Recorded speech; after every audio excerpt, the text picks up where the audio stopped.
So as we turn to chapter 8, the second vision of the final four visions, we ask the question, what is the divine critique in this particular vision? What is being critiqued? Now you'll recall earlier in the book, we saw that there were, or early in the series, there were parallels between chapters 1 and 6 and chapters 2 and 7 and so on. So when we get to chapter 3, we remember that the focus of the critique was regarding national loyalty, what we commonly refer to as patriotism, and how Nebuchadnezzar wanted the Jews within his kingdom to not to stop worshiping Yahweh, but to worship Yahweh and then to add the Babylonian gods and the Babylonian kingdom and civilization as having an equal status with God, that they are to bow down to the image of the giant golden image that represented Nebuchadnezzar's God and Babylonian favor. So to be a patriot within Babylon meant to worship Babylon's gods and to worship and to honor Babylon and its king Nebuchadnezzar, just as you honored Yahweh. So that was a question of national loyalty. When we come over to chapter 8, what's the concern in this chapter? Well, if we look around verse 9 following, we read of the little horn and how he became great, even as great as the prince of the host, and the regular burnt offering was taken away from him, meaning from the prince of the host. And the place of his sanctuary was overthrown, and he, that is the little horn, will throw truth to the ground.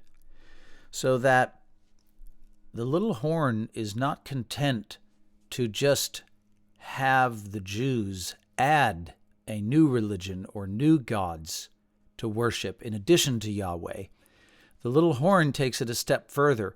He is demanding that the sacrifices and the worship in the temple stop, and that the religious loyalty and devotion and worship of the Jews be directed exclusively to the God or gods of the little horn and to the little horn and his empire. So this is beyond just elevating the state and its religion to the level of whatever your religious devotion is. This is something beyond that.